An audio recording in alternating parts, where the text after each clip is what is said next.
Hello, नमस्ते, प्रणाम। मैं अंकित खनगोरिया। मैं आज बात करने वाला हूँ डिप्रेशन की। एक ऐसी समस्या जिससे पूरे विश्व में 40 से 50 करोड़ लोग परेशान हैं और खुद हमारे भारत में 6 करोड़ युवा इस बीमारी से ग्रसित हैं। हमारे समाज में, भारत में इसके बारे में ज़्यादा ओपनली बात नहीं होती और शायद कुछ घरों में इस चीज़ को सीरियसली भी नहीं लिया जाता।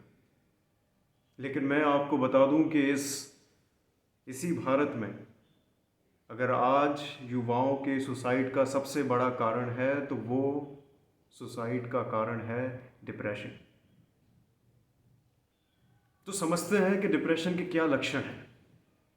अगर ऐसे लक्षण आपके आसपास किसी परिवार में, दोस्त में या जानने वाले में दिख रहे हैं तो उससे बात ज़रूर करें। बहुत ज़्यादा चिड़चिड़ापन होना, छोटी छोटी बात में गुस्सा आना, लोगों से दूरी बना के अकेले में रहना, एक कमरे में रहना, अंधेरे में रहना, कम बात करना, एकदम से वज़न का बढ़ जाना या कम होना, या तो बहुत सोना या फिर नींद बिल्कुल भी ना आना, शरीर में, कंधों में हमेशा थकान महसूस होना, किसी भी काम में, मैं उन काम की भी बात कर रहा हूँ जो कभी उनको बहुत पसंद थे, किसी भी काम में रुचि या दिलचस्पी नहीं होना, जीवन में उम्मीद छोड़ देना, और एट हाईएस्ट सीवियरिटी यहाँ तक कि सुसाइडल थॉट्स के बारे में भी बातें करना। ये सारे लक्षण एक डिप्रेशन के पेशेंट के हैं। जानने की कोशिश करते हैं कि क्या कारण है कि जिससे डिप्रेशन होता है। जितना मैंने पढ़ा, समझा और खुद से महसूस किया, मुझे यही लगा कि डिप्रेशन के सिर्फ 3 मेजर कारण हैं। First one, lack of self love, second lack of hope and third lack of interest. तो आदमी जब जब अपने स्वयं के शरीर से और इस व्यक्तित्व से जब प्रेम करना बंद कर देता है तो धीरे धीरे वो इस मानसिक अड़चन में पड़ जाता है। स्वयं से जब प्रेम नहीं होता है तो जीवन से उम्मीदें ख़त्म हो जाती हैं, उम्मीदें ख़त्म होती हैं तो जीवन में उत्साह नहीं होता है, और उत्साह नहीं होता है तो किसी भी काम को करने में इंटरेस्ट, दिलचस्पी ख़त्म हो जाती है। तो मतलब 3 कारणों में सबसे ज़रूरी है सेल्फ लव। अगर आप खुद से प्रेम कर रहे हैं, खुद का ख्याल रख रहे हैं, तो आपके अंदर उम्मीद भी रहेगी, उम्मीद रहेगी तो उत्साह भी रहेगा, उत्साह रहेगा तो रुचि भी रहेगी। तो बहुत छोटे से तौर पे मैंने आपको समझाने की कोशिश करी है कि कैसे सेल्फ लव जीवन में उम्मीद, उम्मीद से उत्साह और उत्साह से रुचि पैदा करता है, और जिससे ये जीवन का पूरा चक्र चलता रहता है। और जो हमारा ये मस्तिष्क है और इसकी जो हेल्थ है, मेंटल हेल्थ है, वो फिट रहती है। लेकिन जब मैं ये बोल रहा हूँ कि खुद से प्रेम करो, इसका मतलब सेल्फिश नहीं है, इसका मतलब सेल्फ लव है। अब खुद क्या होता है, व्हाट इज सेल्फ? ये शरीर, और इसको शरीर को चलाने वाला ये मस्तिष्क, ये हमारी चेतना, ये हमारा पूरा एग्जिस्टेंस है। ये बॉडी हमारा स्ट्रक्चर है, मीडियम है to perform work, activity and actions, और उसको कमांड कंट्रोल करने वाला हमारा मस्तिष्क है, हमारी बुद्धि है, ब्रेन। तो ये दोनों कलेक्टिव सिस्टम को ही हम अपना एक एग्जिस्टेंस या एक एंटिटी बोलते हैं। जैसे मेरे मायने में ये अंकित है, जिसका ये शरीर है और ये बुद्धि है, ये सब कुछ मिला के अंकित बनता है। आपके केस में भी यही होगा। तो सेल्फ लव की स्टार्टिंग होती है इस शरीर और इस मस्तिष्क का ध्यान रख के, इस ब्रेन का ध्यान रख के। बहुत छोटी छोटी चीज़ें हैं जिससे बहुत बड़ी बड़ी बीमारियां पैदा होती हैं, और बहुत छोटी छोटी चीज़ें हैं जिसका ख्याल रख के हम बड़ी बड़ी समस्याओं से बच सकते हैं।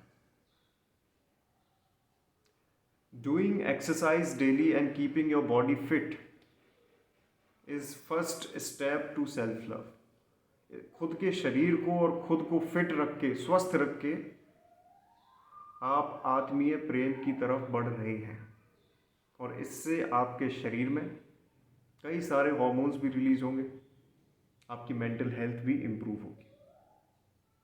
Exercises, yoga, workout, sports activity, हर किसी के जीवन में इन चीज़ों का थोड़ा सा स्थान ज़रूर होना चाहिए और रेगुलर बेस पे होना चाहिए। अकेले में आत्म चेतना के लिए, अकेले में जाके तनाव लेने के लिए नहीं, अकेले में आत्म चेतना के लिए हर किसी को थोड़ा बहुत वक्त ज़रूर निकालना चाहिए, ताकि जो भी उसकी मानसिक उलझने हैं, जो भी तनाव है, जो भी डिसीजन फटीग है, वो खुद को सॉल्व कर सके। तो मेडिटेशन फॉर सेल्फ रियलाइजेशन, ये दो चीज़ें आपको सेल्फ लव की तरफ ले जाएंगी। आप अपने एक लिविंग एंटिटी को खुश रख पाएंगे, उसको एक इम्पॉर्टेंस, एक रेलिवेंस दे पाएंगे। दूसरी चीज़ जो मुझे लगती है कि आदमी क्यों डिप्रेशन में जाता है, उसका बहुत बड़ा कारण है कि हम जो उपस्थित चीज़ें हैं, जो प्रेजेंट में हमारे पास चीज़ें हैं, हम उसके लिए ग्रेटफुल नहीं हैं, धन्यवाद नहीं करते उन चीज़ों का। आप जिस स्थिति में हैं, शायद उस स्थिति की कोई कामना कर रहा है, कोई सपना देख रहा है। इसीलिए when you are grateful to each and everything that you have in your life, आपको दुनिया की बाकी चीज़ें फिर जेलसी, कंपैरिजन और फ्रस्ट्रेशन पैदा नहीं करेंगे। अगर आप अपने खुद की स्थिति में, खुद की चीज़ों में और खुद के संबंधियों में खुश हैं या उसके लिए ग्रेटफुल हैं, सोल क्रिएटर जो भगवान है, जिसको भी आप मानते हैं, अगर उसको आप धन्यवाद देते हैं डेली बेसिस पे,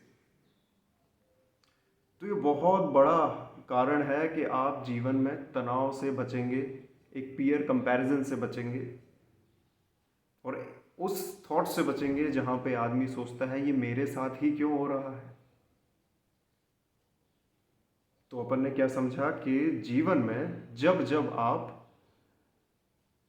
हर चीज़ के लिए, छोटी छोटी चीज़ के लिए ये सोचेंगे कि I am very grateful and you pay your gratitude towards the creator, तब आपके जीवन में एक पॉजिटिव थॉट्स ज़रूर आएंगे और उसको ही हम उम्मीद बोलते हैं।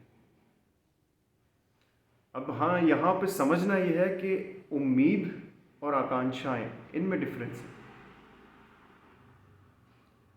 मैं जीवन में खुश रहूंगा, ये एक उम्मीद है। मुझे जीवन में खुश रहना चाहिए, मुझे क्यों खुशी नहीं मिल रही, ये हमारी महत्वाकांक्षाओं वाले हिस्से हैं। हमारा भविष्य अच्छा होगा, मुझे भरोसा है, ये उम्मीद है। मुझे अपना भविष्य अच्छा चाहिए ही चाहिए, ये हमारी महत्वाकांक्षा है। तो हमारे भविष्य और हमारे वर्तमान के लिए एक पॉजिटिव एटीट्यूड, एक कॉन्फिडेंस, एक क्लैरिटी रखना ही उम्मीद है। लेकिन हमारे भविष्य और हमारे वर्तमान के लिए चीज़ें सिर्फ हमारे हिसाब से हों तो ठीक है, और अगर ना हो तो गलत है। ये हमारी डिज़ायर्स, वांट या महत्वाकांक्षाएं हैं। तो इसके बीच में एक बहुत सटल लाइन है जो हमें समझनी पड़ेगी। हमें अपने जीवन में उम्मीद रखना है, लेकिन अगर जीवन में कुछ ना हो तो उसके लिए you have to be grateful, at least you have something in your life. अब तीसरे कारण पे जाते हैं, जो है रुचि, इंटरेस्ट। तो जिस भी काम को आप कर रहे हैं या जो भी काम आपने चूज किया है, उसमें रुचि होना बहुत ज़रूरी है। और रुचि ना होने से अगर आप उस काम में लगे रहेंगे तो वो चीज़ बोरिंग हो जाएगी। ये बहुत ही पेचीदा चीज़ है। इसको समझने के लिए मैं आपको बताता हूँ कि अगर आपके अंदर किसी काम को करने की रुचि है तो वो शायद कुछ महीने या कुछ साल तक रहे, फिर उसके बाद ख़त्म हो जाएगी, राइट। लेकिन अगर आप अपने काम में एक उत्साह, एक जॉय ऐड कर देंगे, तो भले एक पॉइंट पे इंटरेस्ट ख़त्म हो जाए, एक मोटिवेशन ख़त्म हो जाए, बट एक रेकरिंग जॉय की उम्मीद से हम उस काम को करते रहते हैं। शायद आपको अपने ऑफिस का काम पसंद नहीं आ रहा है, आपकी रुचि नहीं है, लेकिन आप उसमें एक सेंस ऑफ जॉय, एक उत्साह ढूंढ लेते हैं कि नहीं, I will get to meet my friends. Office जाते वक्त मुझे शायद बस में कुछ अच्छे लोग मिलेंगे, ऑफिस जाते वक्त I will get to meet new friends. तो कई बार अपने काम में शायद उस काम में रुचि ना हो, लेकिन उसके आसपास कुछ हमें जॉय और इंटरेस्ट, कुछ उम्मीदें ढूंढना पड़ती हैं। मोटिवेशन कुछ भी हो सकता है, नए लोग, नए रिश्ते, पैसा, नाम, power. You have to find positive in the work.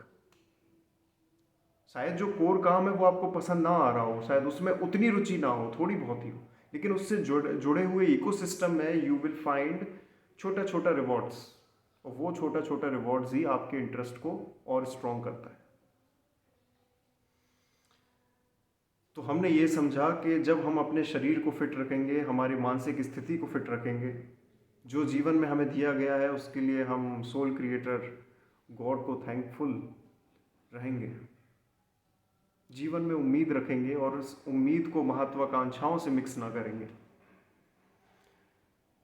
जीवन में जो काम है उसमें छोटे छोटे रिवॉर्ड्स, जॉय, एंजॉयमेंट ढूंढेंगे, तो इंटरेस्ट हमेशा रहेगा। तो यहाँ पे प्रॉब्लम सॉल्व होती है lack of self love, lack of hope और लैक ऑफ इंटरेस्ट।